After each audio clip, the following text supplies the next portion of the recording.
Yeah, I mean, the plumbing was shot, the electrical was shot, and we were willing to do it, but they had to negotiate. Like, that didn't scare us. We had... That there were stab marks with blood. You know, even the stab marks didn't scare me because those bathrooms were original 1940s.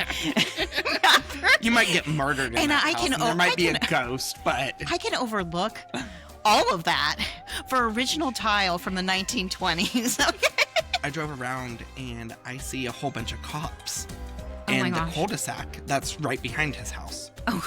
And they have AK-47s or the big guns. What? Yes. And they have this house surrounded, and they have the SWAT team out there. And they have... What? And this is... Your showing is on the other, like... Yeah, their backyard. This is the backyard of the house you're going to show. Welcome to the house next door. With Barbara Giglio. And Anthony Harris. Where real estate meets reality. Welcome back to the house next door. And this is our final spooky episode. That means Halloween's right around the corner. That means Halloween's right around the corner. And you know whose birthday it is? Whose? Mine. Yours! On Yay! Halloween. You're Scorpio. I am. You've got a stare. Yeah. Didn't you know that? I did. You know, because I remember talking about because my son is a Scorpio, too. His birthday is on the 28th. When is yours? The 31st. The 31st. Oh, you're a true Halloween baby. So we got to celebrate your birthday. Yes. Oh, I'm excited. I don't know what I'm doing. I know. I'm when you're closer to 30. What do they call that? Dirty 30? Is that what they call it? Dirty 30, yeah. Yeah. Yeah, so... Why do they call it Dirty 30?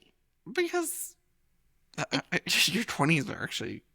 I would say your 20s might be dirtier. Like, I never understood Dirty 30. Like, I didn't get it. I'm like, why is 30 dirty? That's... Yeah. We should chat GPT. Why we is can't it... even say chat GPT. I can't say chat GPT. That's how old I am. I can't pronounce it. Yeah, I don't... That's What is 40? 40's nothing. Over the hill? Is that Stop 40? It. 50 is nifty 50. Well, is 40 over the hill? No. I mean, technically, back in the day, they would say 40 was over the hill, but now 40 is like the new dirty 30. They're still... My generation, they're just... Yeah.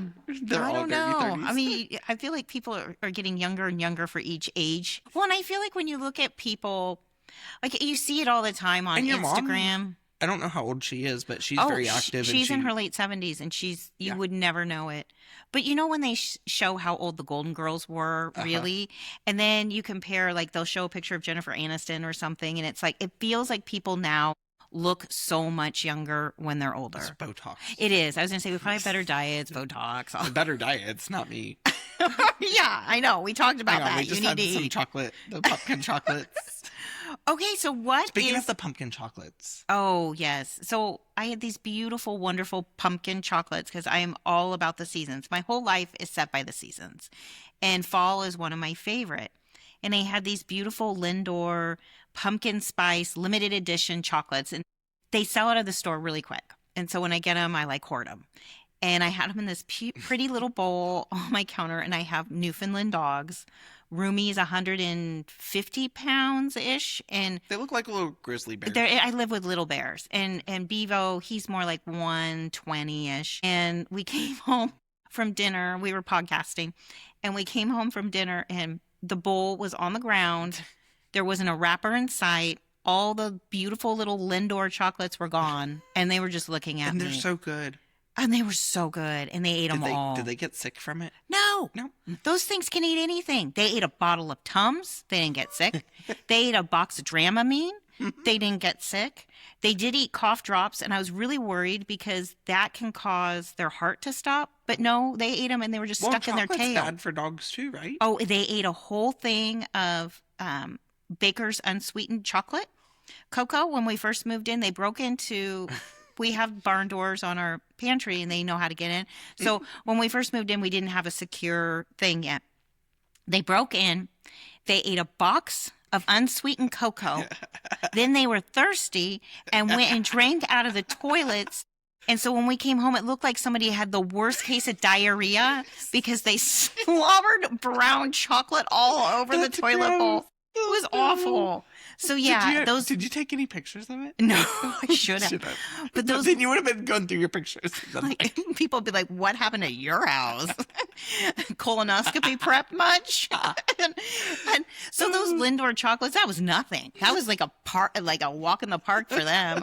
I haven't even found the wrappers yet. Yeah, I'm sure they're out in the backyard. Well, that's okay. One more thing before we get started. That's the weirdest thing. Their poop is never in the backyard anymore. I don't know where it goes. It's the turkeys. Do you think it's the turkeys are eating it? Something is eating my dog's poop because I used Do you think our listeners want to listen to this? I think so. I don't know what it is, but I go out. We just lost 50,000 followers. Well, 5. We only had 5 to start with. I don't know what it is, but I go to pick up their poop because you got to pick up your dog poop, especially when you live with bears. And I go out there and I'm like, Craig, I've never seen any. I don't know what the I dog. don't roll around in the yard, but There's no dog poop out there. Something gets in our yard and eats all the dog poop. Interesting. I have no idea what it is. Huh. Could it be deer? I don't. Would a deer eat dog poop? I'm telling you, the turkeys. It could be the that turkeys. stuff off my car. Well, yeah. All right, let's get on to our topic today, which is a spooky topic, the final spooky topic. And we're talking about spooky transactions and deals and, basically nightmare situations that we had. And by that, we mean more Keep us on our toes. stressful than actually spooky. No seances or ghosts. We've already been through that. In this particular episode, right? We have a treasure trove, like I said, of these. We have great transactions that happen, and I love those. Those are really, our job is very boring. We facilitate a buyer and a seller in a transaction. I don't know. Mine lately has been. No, it has not. It has not been boring since 2020. True. But in the true form of real estate should be a pretty boring situation. Yeah. But it just hasn't been. And and we have those wonderful deals that go the parties Just are all easy getting and- along, yeah. everybody's negotiating, everybody's giving, taking, it's all working. And then you have the ones where nothing is working and everybody's taking, no one's giving. Yep. And there's all kinds of crazy things. So those are the deals we're talking about today.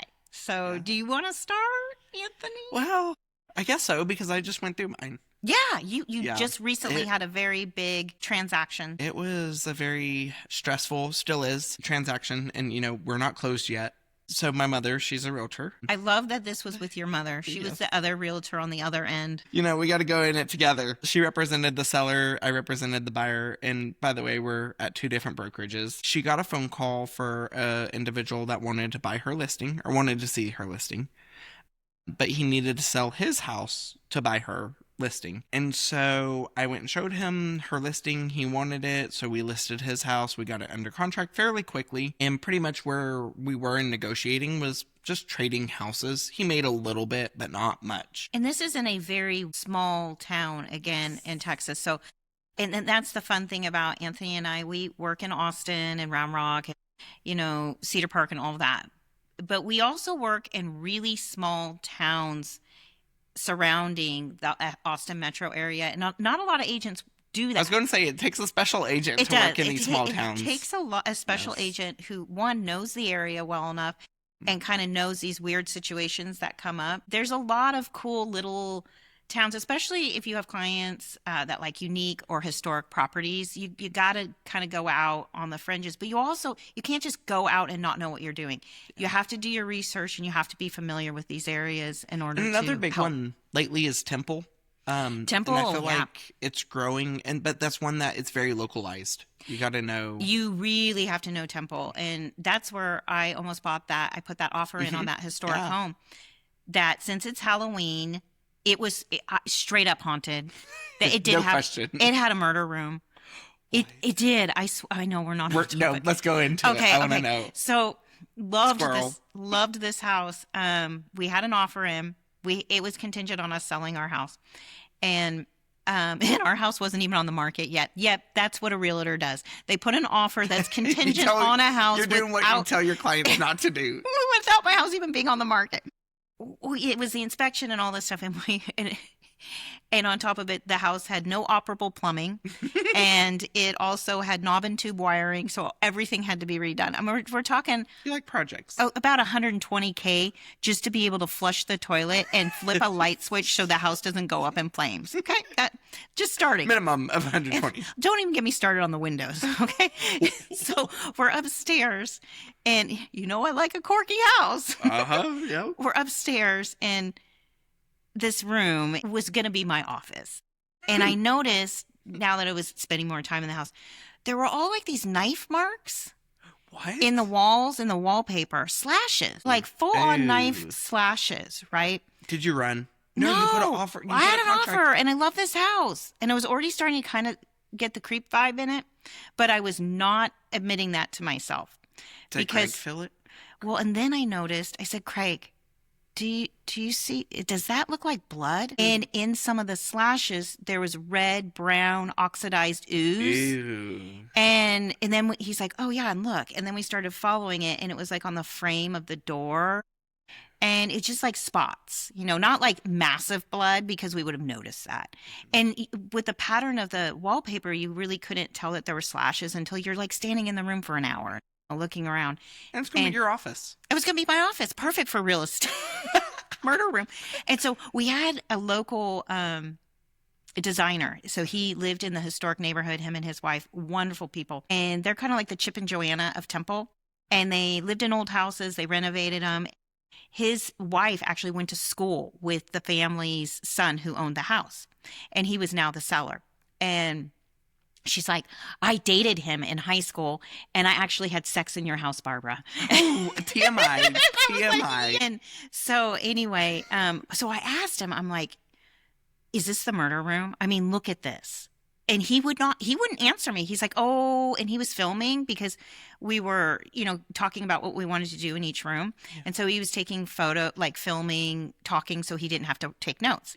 And he stopped filming. He's like, I don't want that on camera. And I said, why? And he's like, well, you don't want to stigmatize a house. And I'm like, something is up, because his whole demeanor changed. I sleuthed. I went through everything to try to find out. But the deal fell through because, well, it took $120,000. Yeah, I mean, the plumbing was shot, the electrical was shot, and we were willing to do it, but they had to negotiate. Like, that didn't scare us. We had... Thought there were stab marks with blood? Even the stab marks didn't scare me, because those bathrooms were original 1940s. You might get murdered in that house, and there might be a ghost, but... I can overlook all of that for original tile from the 1920s, okay?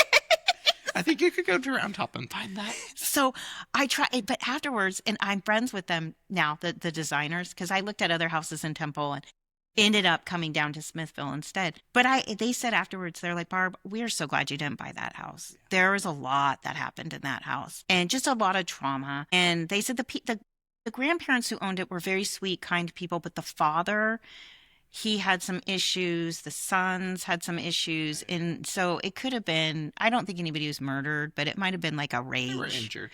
Might have been a rage, and like, I'm just going to go rage and cut my hand, and then, what? I don't know. I didn't buy it, so it's good. Ew. Anyway, I'm sorry. I totally hijacked your story about your transaction, talking about Temple. Let's get back on track, because we were talking about how I am off topic today. We're just talking about small towns, because this particular transaction you're in with your mom is in Lexington, which is a small town that probably 80% of the realtors don't even know where that is. I didn't until you told me. We had it under contract. I sold his house. We had it under contract. He put an offer or contract in on her house. And so everything was good. We were supposed to close on it on Friday, last Friday. I get a phone call. Our closing's at 4 o'clock. My buyer already signed. Get a phone call at 4 o'clock saying that the title company is refusing the file. Because? The seller is quote unquote incompetent. And this is determined by the title company? Yeah. Correct. Based on what? That she's older? What did they think? I wasn't there. You weren't there. But I have no idea. So, something happened where they just decided that she wasn't mentally sound. Yep. So it blew up at the closing table. With your First mom. time ever. Well, and it's your mom's client. Yeah. Your mom's going to know if she's mentally sound, right? Well, not always. But Never mind. She's not going to know that. We've all talked to her. I've been out there. I've talked to her. The title companies talked to her. Mom's talked to her. We've never felt like she was unsound. Right. Until the title company just Yes. deemed it Yes. and stopped it. Yeah. So it blew up at the closing table. And so I told my buyer, I was like, well, we need to go find you a place because you're going to be homeless in 3 weeks. So Yeah, because his house sold and he's got to move out. yeah. And he So, wants to stay in Lexington. yes. And what are there, like 2 properties for sale? in There's like Lexington? 5, but Wow. no, there's about 10, but half of them are overpriced. So Oh, overpriced. Yeah. So I go show him one property. There's one property that checks his boxes. I go show him, and he really likes it. He likes it better than the house he was buying, which is good. That's a positive. Yep. And so I told him, I was like, well, let's do verbal offers so that because I don't know what's happening with the other one. I don't know if we're technically under contract. I don't know. It's on pause because Well, They're- our closing date was Friday, but the it closing date didn't was Friday. close, so Yeah, but So is and it now we've void got and an void? incompetent Yeah. seller, so we just don't know where it's in limbo. yeah. Yeah. So I told him, let's go find you a place so that we have a backup. Monday morning comes, and he doesn't want to continue on the purchase of that home. The incompetent Yes. seller home. Okay. Yeah. We scrap that deal and we move forward with the other one. So we're verbally negotiating. We come to terms. I send out the offer. We get it signed. Send it over to the agent. I didn't hear from him for a day, which he was usually pretty good at responding.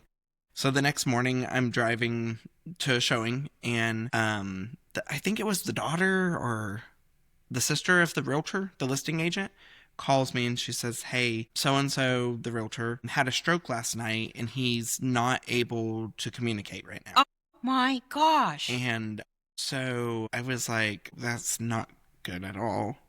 Oh my gosh. Um, So the other deal, the seller's incompetent, scrapped. And then this new property, the listing agent had a is in the stroke hospital. Yeah. and can't talk. Yeah. This is a spooky transaction. And everybody still agreed, and so luckily his brother's a realtor That's at the same fortunate. brokerage. And so he calls me and he's like, let's figure this out. We need to, and so he gets it signed. We got it signed today.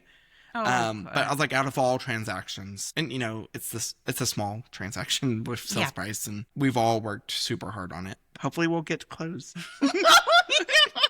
your poor client. Yeah. That's nuts. I've got so many, when we were talking about this topic, what are we going to talk about? And I drew a blank because I have over 11 years of transactions, and so many of them are challenging. We're just immune to them now. And I feel like I've just forgotten, like I blocked a lot of them. Even like recent transactions, I'm like, I don't remember that one. But there's a few that stand out in my mind for sure. One of them, I touched on it in a previous episode, and it was about a septic tank on an extension of a home. And so it was this really cool, it was early on in my career. I think that's where like most of my stories come from, because just the craziest stuff happened to me Well, and early you're on. taking every listing, every You buyer. You are, and You're- you're hanging on to everything. And this is a really cool house, and it's on acreage. The list agent's daughter owned the home, and they did a full renovation on all this stuff. The home was a little bit older, and it was a beautiful renovation. It looked great. Problem was, when they did the addition, they put the addition on the septic tank. Oops. Okay? You Oops. can't do that. That is a no-no.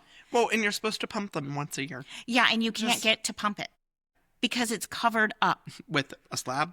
Yes, And tanks are just plastic. exactly. Right. And Or so there's some concrete. what but- we started to notice, because we're there and we're trying to figure out where's the septic, you cannot pump the septic tank. You can't get to the septic tank. And when we noticed that the addition was sinking, like Mhm. we didn't, again, things you see when you're in the house a little bit longer and you're doing the inspection and you think, oh, that maybe this is natural settling. The room was sinking down. You could see it pulling away from the windows and the floor. And it was this, so the whole addition was starting to collapse into the the septic tank, right? Well, that's a crappy situation. That is a situation. Here's the crappier situation. My clients put in an offer. They paid for an inspection. They paid for a septic inspection, and And you can't even get to the septic. we couldn't even get to it. They put their earnest money in. They put their option fee in. So they're in, at least $1,000 out of pocket on this house because of inspections and things. And clearly the sellers knew this because they're the ones who did the renovation. And the sellers, the listing agent knows that this is a violation and that you have to disclose this. One, they don't disclose it at all. And so they had no business selling that house.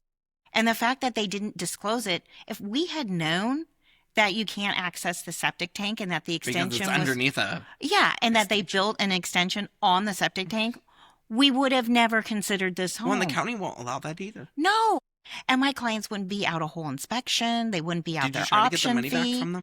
So that was what we did. We pushed hard, and we were able to get their option fee back, and they paid for their inspection. And I pushed so hard. I was such an advocate for that. And I really drove the point home of this was irresponsible of you as sellers. You knew this and didn't disclose this.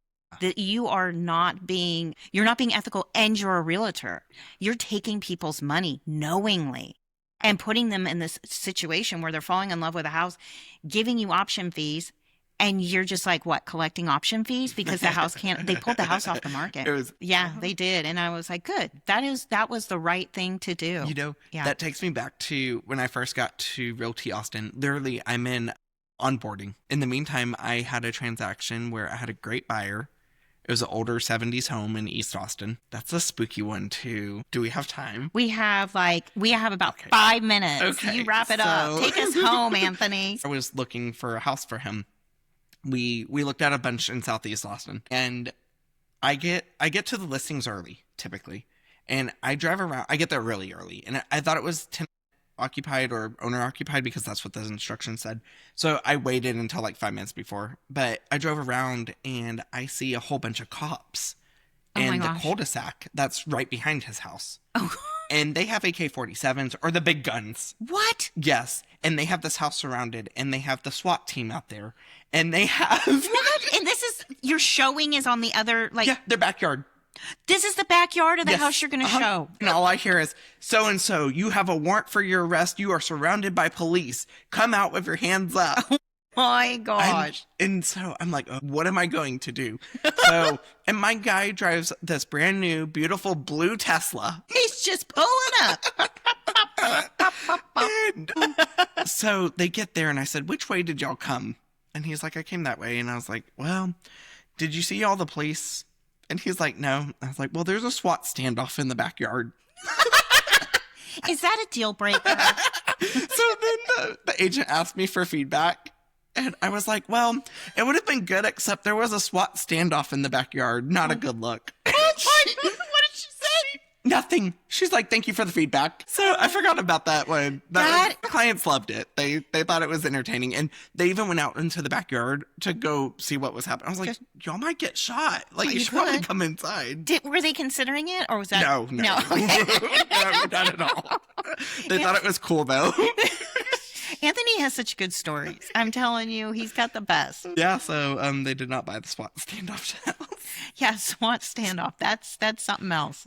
Now you know I had to tell the story. Yes. But, like what you were saying earlier is you forget about them. Because you do. We just get immune to them. You get immune to them. Like, you don't even think it's a big deal anymore. I had a story prepped up, and we won't even talk about it because that one was the better one. That was a better one. I mean, I've had ones where there was one where there, and we'll wrap up. We have a code word for wrapping up, and it's time. But there was a snake aquarium in the living room. What? That was like the main feature of the living room. That's pretty spooky. Was a big old snake aquarium. And then there were like, other snake aquariums, bordering as furniture. What were the showing instructions? Well, it wasn't showing. It was a listing I was going to take on. And but I didn't take it on. Were you the snake girl? Because there was so much going on in that. So you didn't get that listing? No, I didn't take that listing. That was one I opted out of. Well, thank you so much for joining us. I hope this brought y'all a chuckle. Yeah, I hope it brought you a chuckle and the conclusion of our spooky series. But there's more to come. It's Holiday. like the Addams Family. We've got, the Addams Family. I hope everybody has a great Halloween, and We'll see you next time. Yeah, see you next week. Thank you for tuning in. We'll see you next week. Yes, so please like, subscribe, comment, Share. follow. Whatever it might be. Until next time.